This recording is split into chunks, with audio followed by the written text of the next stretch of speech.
श्री कृष्ण जी कहते हैं कि धर्म केवल रास्ता दिखाता है, लेकिन मंजिल तक तो कर्म ही पहुंचाता है। तूफान में कश्तियां और घमंड में हस्तियां अक्सर डूब ही जाते हैं। अच्छे कर्म ही मनुष्य को ऊंचा उठाते हैं।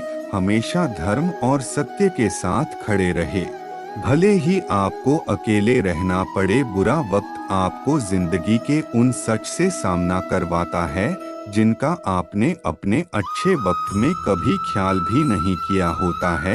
कभी कभी समय के परिवर्तन से मित्र भी शत्रु बन जाते हैं और शत्रु भी मित्र, क्योंकि स्वार्थ बहुत ही बलवान है।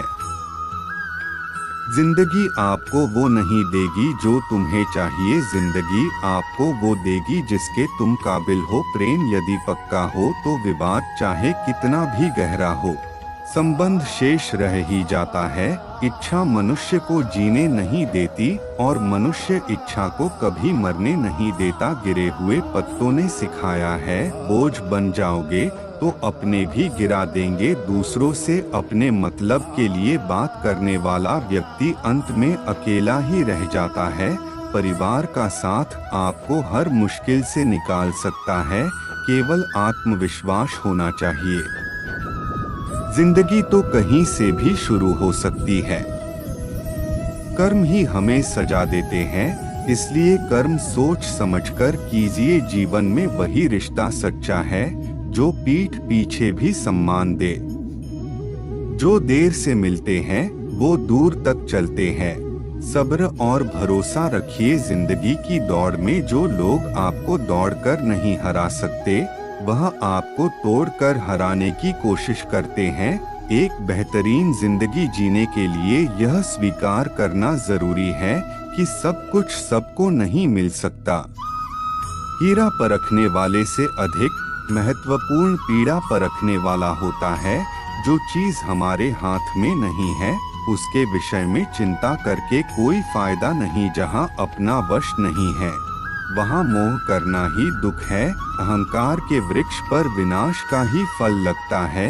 किसी भी मूर्ख व्यक्ति से बहस मत करो, वरना लोग समझ ही नहीं पाएंगे कि असल में मूर्ख कौन है। जब संदेह की मात्रा अत्यधिक हो तब निर्णय लेने में समय लगाना अधिक लाभकारी है। जिसने साथ दिया उसका साथ दो, परंतु जिसने त्याग दिया उसे तुम भी त्याग दो। भरोसा जीता जाता है, मांगा नहीं जाता। ये वो दौलत है जो कमाई जाती है, पाई नहीं जाती। जिस प्रकार अग्नि स्वर्ण को परखती है, उसी प्रकार संकट वीर पुरुषों को परखता है। तुम बस अपने आप से मत हारना, फिर तुम्हें कोई नहीं हरा सकता। सुख दुख का आना जाना सर्दी गर्मी के आने जाने के जैसा है, इसलिए इन्हें सहन करना सीखना चाहिए। तीन चीजें ज्यादा देर तक नहीं छुप सकती: सूरज, चंद्रमा और सत्य। फिर से प्रयास करने से मत घबराना, क्योंकि इस बार शुरुआत शून्य से नहीं अनुभव से होगी।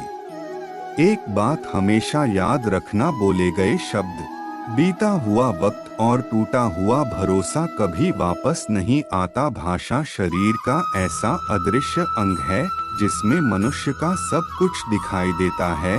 जो दूसरों को हानि पहुंचाकर अपना हित चाहता है, वह मनुष्य अपने लिए दुख का बीज बोता है।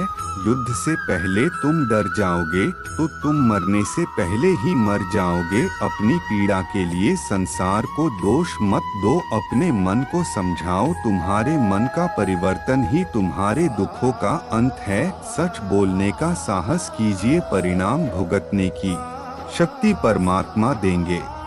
दो बातों से बचकर रहें: मुझे किसी की जरूरत नहीं है, अहम, सबको मेरी जरूरत है। बहन, बड़ा लक्ष्य प्राप्त करने के लिए बस एक मजबूत सोच की जरूरत होती है। जिंदगी आसान तब होगी जब दूसरों से उम्मीद कम और खुद पर ज्यादा यकीन हो। क्रोध हो या आंधी हो, जब दोनों शांत हो जाते हैं तभी पता चलता है कि कितना नुकसान हुआ है। जिंदगी की तपिश को सहन कीजिए। वे पौधे मुरझा जाते हैं जिनकी परवरिश छाया में होती है। जो मन को नियंत्रित नहीं करते, उनके लिए वह शत्रु के समान कार्य करता है। अहंकार में डूबे इंसान को ना तो खुद की गलतियां दिखाई देती है और ना दूसरों की अच्छी बातें दिखाई देती है। भलाई करने वाले को बुराई कभी पराजित नहीं कर सकती। मनुष्य की सोच और विचारधारा समय के साथ परिवर्तित होती रहती है। मौन रहना अच्छा है, परंतु अन्याय हो तब नहीं। जो आपकी खामोशी को ना पढ़ पाए उसे बोलकर अपना दुख बताना समय व्यर्थ करने जैसा है। अगर प्रतीक्षा सीमा से अधिक हो जाए तो मिलने का मोह धीरे धीरे समाप्त हो जाता है। आप जिसे बल से नहीं हरा सकते उसे बुद्धि से अवश्य हरा सकते हैं। गति के लिए चरण जरूरी है और प्रगति के लिए आचरण जरूरी है। बुराई बड़ी हो या छोटी हमेशा विनाश का कारण बनती है, क्योंकि नाव में छेद छोटा हो या बड़ा नाव को डूबा ही देता है। संतोष ही सबसे बड़ा धन है। जिसके पास संतोष है वह स्वस्थ है, सुखी है और वही सबसे बड़ा धनवान है। जैसे तेल समाप्त हो जाने पर दीपक बुझ जाता है, उसी प्रकार कर्म के क्षीण हो जाने पर भाग्य भी नष्ट हो जाता है। केवल जीतने वाला ही नहीं बल्कि कहाँ पर हारना है ये जानने वाला भी श्रेष्ठ होता है।